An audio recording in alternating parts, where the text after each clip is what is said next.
لوگ سونے کے پگھلانے کو فتنہ کہتے ہیں، تو سونے کا نام بھی فتنہ اس لیے پڑا کہ سارے فتنوں کی جڑ یہ سونا ہی ہے، صحیح بات. اس کے بعد چاندی ہے. تو بعضیں چیزیں صاف ہو جاتی ہیں پانی سے، پالش سے، لیکن جن چیزوں کے اندر گندگی چلی جاتی ہے وہ پالش اور پانی سے صاف نہیں ہوتی، وہ آگ سے صاف ہوتی ہے، انہیں پگھلانا پڑتا ہے. میں نے باقاعدہ سونار کے پاس بیٹھ کے یہ سارا پروسیس دیکھا کہ وہ سونے کو اس نے پگھلایا، اس پر کالا کالا کچھ آیا، وہ اس نے الگ کیا، اور خالص نیچے سے پگھلے سونے کو اس نے کوٹھالی میں ڈالا جہاں وہ ایک ڈلی بن گیا. تو یہاں اللہ فرما رہے ہیں کہ ایسے امتحان آئیں گے کہ تمہیں پگھلنا پڑے گا. یہ کربلا اس کی ایک سب سے بڑی معراج ہے کہ اس میں تمہیں پگھلنا پڑے گا، پھر جا کر میں تمہیں اپنا محبوب اور اپنا پیارا بناؤں گا. تو قرآن اس سے بھرا پڑا ہے. پوری دنیا کی قیمت کو اللہ تعالیٰ کے نبی ایک مچھر کے پر کے برابر نہیں فرماتے کہ اللہ کی بارگاہ میں لو کانت الدنیا تعدل عند اللہ جناح بعوض ما سقا کافرا شربۃ ماء. اگر اس دنیا کی قیمت اللہ کی نظر میں ایک مچھر کے پر کے برابر بھی ہوتی تو اپنا انکار کرنے والوں کو، اللہ کو نہ ماننے والوں کو اللہ ایک گھونٹ پانی نہ پلاتا. یہ مچھر کے پر سے بھی حقیر ہے، یہ دھوکے کا گھر ہے، یہ مکڑی کا جالا ہے، یہ مچھر کا پر ہے، لیکن اس کو اتنا خوبصورت کر دیا ہے پیپر لینے کے لیے کہ ایک طرف یہ فراز رحمۃ اللہ علیہ کا شعر کہ یہ دنیا کھڑی ہے ظرف یہ کھڑی، اور ایک طرف یہ ضمیر کھڑا ہے جس کے پیچھے اللہ اور رسول ہیں. اب تم چن لو جو چننا ہے. ادھر اللہ اس کا رسول ہے، ادھر یہ چند دنوں کی متاع ہے. یزید کوئی زیادہ زندہ رہا تھا، اس کے بعد 2 سال بعد مر گیا. چلو 2000 سال بھی زندہ کوئی رہے تو موت تو پیچھے کھڑی ہے، اس کی موت سے تو کوئی نہیں بھاگ سکتا ہے. تو اس زندگی کو حضرت علی علیہ السلام کا فرمان ہے کہ الناس النیام اذا مات انتبہ، لوگ سوئے ہوئے ہیں، جب موت آئے گی آنکھ کھل جائے گی. خواب سے کوئی اچھا خواب، وہ خواب غفلت میں شاید سوئے میں، یہی جیسے خواب میں آپ کبھی ایک اچھا خواب دیکھ رہے ہوتے ہیں اور بڑا مزہ آ رہا ہوتا ہے، کبھی آپ برا خواب دیکھ رہے ہوتے ہیں اور بڑی تکلیف ہو رہی ہوتی ہے، آنکھ کھلتی ہے تو کچھ بھی نہیں. ایسے ہی موت آنکھ کھلنے کا نام ہے. تو یہ اللہ کو سب سے محبوب اپنے انبیاء ہیں، اور پھر ان میں سب سے محبوب اپنے محبوب محمد صلی اللہ علیہ وسلم ہیں اور ان کی اولاد ہے کہ اللہ تعالیٰ نے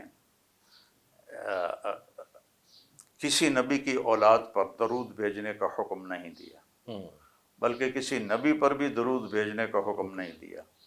اور یہاں اللہم صلی علی محمد وعلی آل محمد، یہ واحد آل محمد ہے جس پر ہمیں درود بھیجنے کا حکم دیا گیا.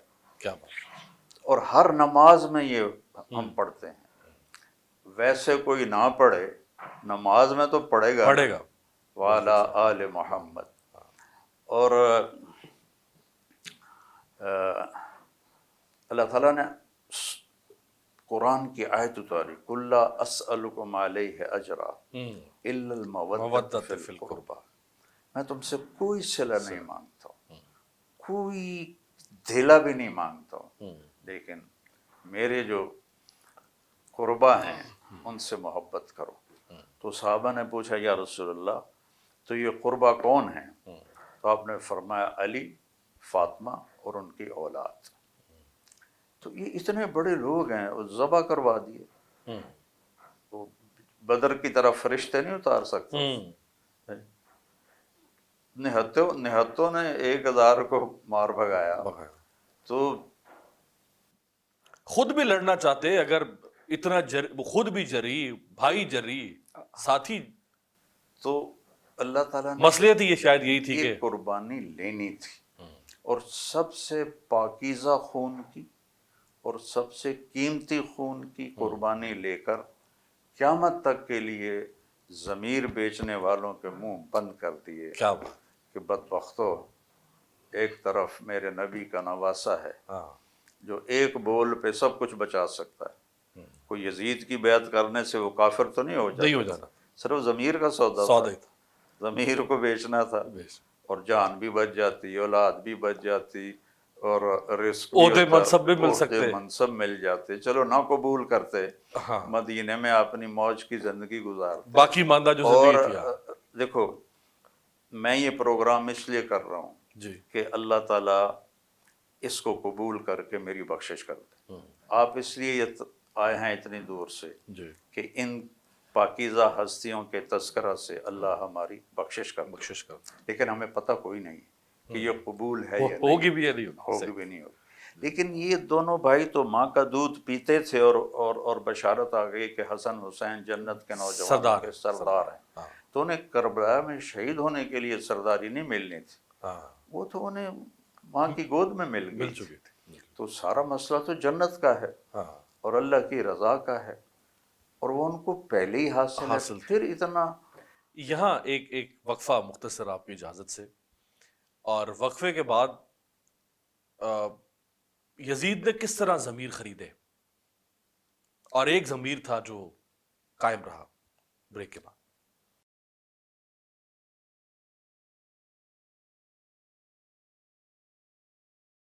بریک کے بعد پروگرام میں ایک بار پھر حاضر ہیں. شب عاشور کا خصوصی پروگرام. ہمارے ساتھ موجود ہیں مولانا طارق جمیل صاحب. مولانا صاحب، یزید نے اپنے مقصد کو حاصل کرنے کے لیے اس نے اس دور میں علماء کو خریدا، دانشوروں کو خریدا، کاروباری شخصیات کو خریدا، شاعروں کو خریدا، مختلف طبقات کو خریدا، تاکہ وہ ان کے ذریعے سے ایک ماحول سازی کر سکے اپنے مقصد کے حصول کے لیے. فتوے حاصل کیے اس نے. یہ کام آج تک جاری ہے، آج بھی خریدا جا رہا ہے. شاعر بھی بک رہے ہیں، صحافی بھی بک رہے ہیں، دانشور بھی ضمیر بیچ رہے ہیں، سیاستدان بھی ضمیر بیچ رہے ہیں. تو وہ یہ جو ضمیر، جس ضمیر کو کے قیام کے لیے کھڑے ہوئے تھے حسین، وہ ضمیر تو آج بک رہا ہے جگہ جگہ پہ. یہ تو قیامت تک چلے، چونکہ شیطان موجود ہے، اور اس نے کہا تھا وما اغویتنی لاغوینہم اجمعین. مجھے آپ نکال رہے ہیں، میں تیرے بندوں کو گمراہ کر کے دکھا دوں گا. تو یہ گمراہی اور ہدایت یہ ساتھ ساتھ چلیں گے. اسی کا تو امتحان ہے، اسی سے تو وہ لوگ نکھریں گے. اندھیرا ہوتا ہے تو اجالا نکھرتا ہے. اگر اجالا ہی اجالا ہوتا تو اس کی قدر کیسے معلوم ہوتی؟ اندھیرے کی ضد سے ہی تو پتہ اندھیرے کی ضد سے اجالے کا پتہ چلتا ہے. تو ایسے لوگ بکتے رہیں گے، آگے بھی بکیں گے. اور حسینی راستے پر لوگ اس وقت بھی کھڑے تھے، آج بھی کھڑے ہیں، بعد میں بھی آگے بھی کھڑے رہیں گے. چاہے وہ تھوڑے بھی ہوں گے تو وہ اللہ کی بارگاہ میں وزن میں بہت زیادہ ہوں گے.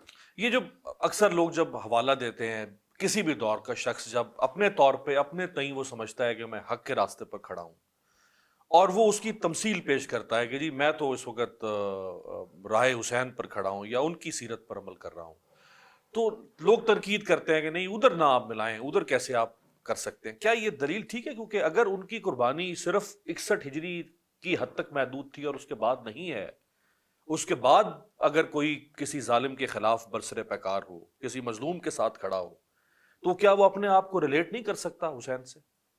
یہ سارے واقعات ہمارے لیے نمونہ ہیں. اللہ نے پچھلی قوموں کے واقعات کیوں سنائے؟ کیوں سنا؟ اس لیے تو سنائے تھے کہ ان میں جو ناکام ہوئے تھے ان کا بھی انجام بتا رہا ہے اللہ تعالیٰ، اور جو ایمان لائے اور کامیاب ہوئے ان کا انجام بھی بتا رہا ہے اللہ تعالیٰ۔ تو اور لقد کان کیا ہے وَبِهُدَاهُ مُقْتَدِهْ، اللہ اپنے حبیب سے فرما رہا ہے کہ ان نبیوں کے طریقے پر چلو، اور ملت ابراہیم حنیفہ ثم اوحینا الیک ان اتبع ملت ابراہیم حنیفہ، پھر میرے محبوب ہم نے آپ کو بھی حکم دیا کہ آپ ملت ابراہیم کی پیروی فرمائیں۔ تو میرے نبی کی سیرت اور ائمہ اہل بیت کی سیرت اور صحابہ کی سیرت اور سلف صالحین کی سیرت، وہی تو ہمارے لیے چراغ ہیں جلتے ہوئے جن کی روشنی میں زندگی کا سفر طے کرنا ہے۔ اور باقی اندھیرا بھی رہے گا، شیطان کے پیروکار بھی رہیں گے، شیطان کے ماننے والے بھی رہیں گے، یہ تو چلتا ہی رہے گا۔ مظلومیت بھی ایک امام کی ایک پہچان ہے، اور انہوں نے جب یہ کہا کہ اگر میرے نانا کا دین میری قربانی سے بچ سکتا ہے تو اے یزید کی تلواروں آؤ مجھ پر ٹوٹ پڑو، یہ جو طرز حکمرانی میں جو ظلم داخل ہو جاتا ہے، ظلم کسی بھی چیز میں ہو، وہ حکمرانی میں ہو یا عام زندگی ماحول میں ہاں۔ ہو، ظالم، میرے نبی نے فرمایا کہ ہر گناہ کی سزا اللہ نے آخرت میں رکھی ہے۔ دو گناہ ایسے ہیں جن کی دنیا میں ہی شروع ہو جاتی ہے سزا، اور آگے بھی چلتی ہے، ایک والدین کو دکھ دینے والا اور ایک ظالم، ان کے لیے نظام دنیا میں ہی چل جاتا ہے، حتیٰ کہ کفر تک کو اللہ تعالیٰ مہلت دیتا ہے، لیکن ظالم کے لیے اللہ کا نظام بہت سخت ہے، جو کسی بھی دور میں ہو اور کسی بھی وہ مذہب و ملت سے ہو، ظالم کے لیے اللہ کے ہاں گنجائش نہیں ہے۔ تو چونکہ ظالم اور مظلوم ہمیشہ رہیں گے، اللہ کے نبی کا ارشاد عالی ہے جب تم پر صدمے آئیں تو میرے صدمے یاد کر لینا، تو تمہیں اپنے صدمے بھول جائیں گے، ہلکے ہو جائیں گے۔ مجھے بتائیں اس طرح کسی کی نسل، کسی نبی کی نسل قربان ہوئی ہے اس طرح جیسے میرے نبی کی نسل قربان ہوئی، اور اس طرح آپ پر جو تکلیفیں آئیں وہ پہلے نبیوں پر آئی ہیں۔ 3 سال فاقے سے گزارے شیب ابی طالب، وہ بچوں کے رونے کی آوازیں اور چیخ و پکار سے کافروں کے دل دہل گئے، اور پھر انہوں نے خود اس معاہدے کو کینسل کیا۔ تو آپ نے فرمایا اوذیت فی اللہ ما لم یؤذ بہ احد، مجھے اتنا ستایا گیا اللہ کی راہ میں کہ کسی کو بھی اتنا نہیں ستایا گیا۔ تو یہ لائف ایک پزل ہے، پزل کے سارے ٹکڑے پورے ہوں تو پھر تصویر ایک بنے۔ تصویر بنتی، اگر ایک ٹکڑا نکال دیں تو آپ سارا دن بیٹھے رہیں، آپ اس کی صحیح تصویر نہیں حاصل کر سکتے۔ تو یہ لائف ایک پزل ہے، اس کا بہت بڑا ٹکڑا آخرت ہے، موت کے بعد کی لائف ہے، وہ ہم نے نکال دیا ہے، اور اس ادھورے کو سے ہم نتیجہ حاصل کرنا چاہتے ہیں، وہ تو کبھی بھی حاصل نہیں ہوگا۔ اللہ کے نبی کا فرمان ہے من احب الدنیا اضر بآخرتہ، اگر دنیا کے خریدار بنو گے تو آخرت کو خراب کرو گے، ومن احب الآخرہ اضر بدنیاہ، اور اگر آخرت کے خریدار بنو گے تو دنیا کی قربانی دینی پڑے گی، فلیؤثر ما یبقی علی ما یفنی، تو ایسا کرنا کہ جو ہمیشہ رہنے والا سودا ہے اس سے باقی رکھنا، اور جو فنا ہو جانے والا ہے اسے چھوڑ دینا۔ تو اگر امام حسین کام جو تھے وہ صلح کر لیتے اور سارا کچھ یزید کے خزانے کھل جاتے تو موت آگے نہیں تھی. نہیں. اچھا میں ممکن ہے شاید کسی کی نظر میں میری رائے غلط ہو سکتی ہے، لیکن میں بار بار یہ بات دہراتا ہوں کہ ہمیں اگر ہم خود کو حسینی سمجھنے کا دعویٰ کرتے ہیں تو پھر ہمیں اس کو ریلیٹ کرنا ہے آج سے. کربلا کے بعد جو کربلا کی تحریک ہے وہ کس طرح سے آگے چلتی ہوئی نظر آئی آپ کو؟ دیکھیں اللہ تعالیٰ اقبال کی قبر ٹھنڈی کرے، جو اس نے کہا تھا کہ قتل حسین اصل میں مرگ یزید ہے، اسلام زندہ ہوتا ہے ہر کربلا کے بعد. یہ باغ کو پانی نہ ملے وہ کبھی ہرا نہیں ہوتا. اللہ کے اس دین کو امت کی قربانیاں نہ ملیں اور امت کا خون نہ ملے تو یہ بھی ہرا نہیں ہوتا. چونکہ جو اس پر قربان ہوتے ہیں، مثلاً جیسے ابھی غزہ میں ہزاروں بچے بچیاں بوڑھے جوان عورتیں مرد قربان ہو گئے، دیکھنے میں وہ تباہ و برباد ہو گئے، لیکن وہ سب کامیاب ہو کے جنت میں چلے گئے. اور سب کو، بلکہ میرا ایک شاگرد ہے کینیڈا میں، اس نے خواب دیکھا کہ اللہ کے نبی صلی اللہ علیہ وسلم آسمان کے نیچے ہیں اور غزہ کے بچے بچیاں وہ اڑتے ہوئے آ رہے ہیں اور اکٹھے ہو رہے ہیں اللہ کے نبی کے ساتھ، یہاں تک کہ جب وہ سارے اکٹھے ہو گئے تو اللہ کا نبی ان کو لے کر اوپر آسمانوں کے اوپر تشریف لے گئے. تو دیکھنے میں مسلمان کی تباہی نظر آتی ہے اگر حق پر ہے تو، لیکن وہ تو کامیاب ہے، وہ تو جنت میں چلا گیا. جمعے کو ہوئی ہے نا جنگ، تو جمعرات کو عصر کے قریب امام حسین علیہ السلام اپنے خیمے کے باہر بیٹھے ہوئے تھے تو ان کو اونگ آ گئی، تو آنکھ کھلی تو ہنسنے لگے. تو حضرت زینب علیہ السلام آپ کی بہن، حضرت علی علیہ السلام کو جو فصاحت ملی تھی نا وہ دنیا میں کسی کو نہیں ملی.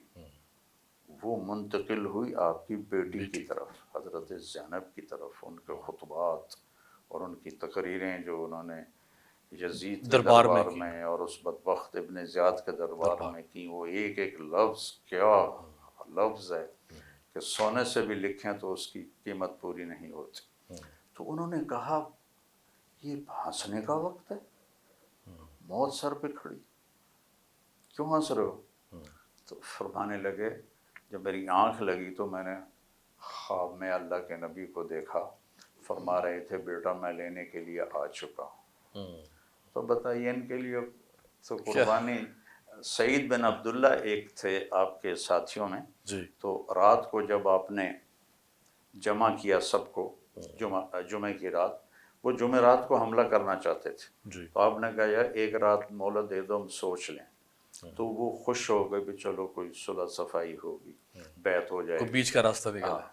تو آپ نے رات سب کو جمع کر کے فرمایا کہ دیکھو وہ صرف مجھے چاہتے ہیں، تم میں سے کوئی بھی ان کی ضرورت نہیں ہے. تو یہ رات کا اندھیرا ہے، تم سب چلے جاؤ، میں اکیلا ہوں، میں اپنی جان دے، میری جان کے پیاسے ہیں، میری جان لینی ہے انہوں نے، تمہاری جان تو کوئی غرض نہیں ہے، کوئی غرض نہیں. تو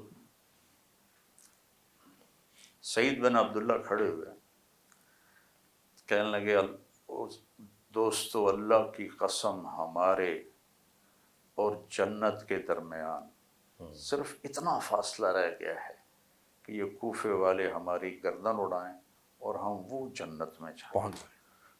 تو کہا ہم آپ کو چھوڑ سکتے ہیں، ہم تو جنت کا سودا کر رہے ہیں. تو ان کے لیے تو موت ایک تحفہ بن گیا. جب وہ جنگ سے پہلے شمر نے کہا کہ تمہاری گردنیں اڑا دیں گے، تو امام حسین علیہ السلام نے فرمایا اب الموت تخوفنی، مجھے موت سے ڈراتا ہے.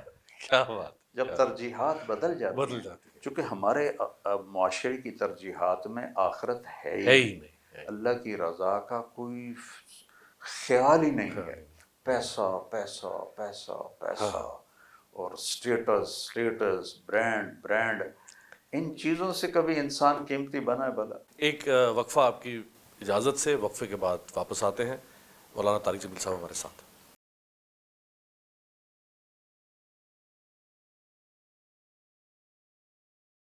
وقفے کے بعد ایک بار پھر پروگرام میں حاضر ہیں. شب عاشور کی خصوصی نشست، مولانا طارق جمیل صاحب میرے ساتھ موجود ہیں.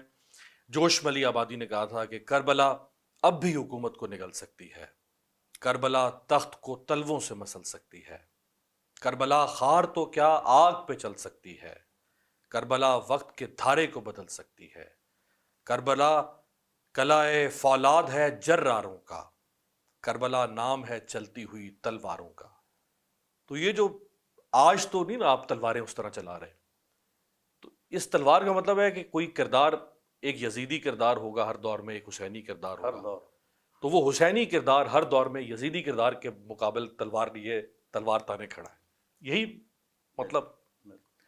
تو جو اسٹیٹس کو چیلنج کیا امام نے اس دور میں، اسٹیٹس کو ہر دور میں موجود ہوتا ہے، اس کو کیسے چیلنج کیا جا سکتا ہے؟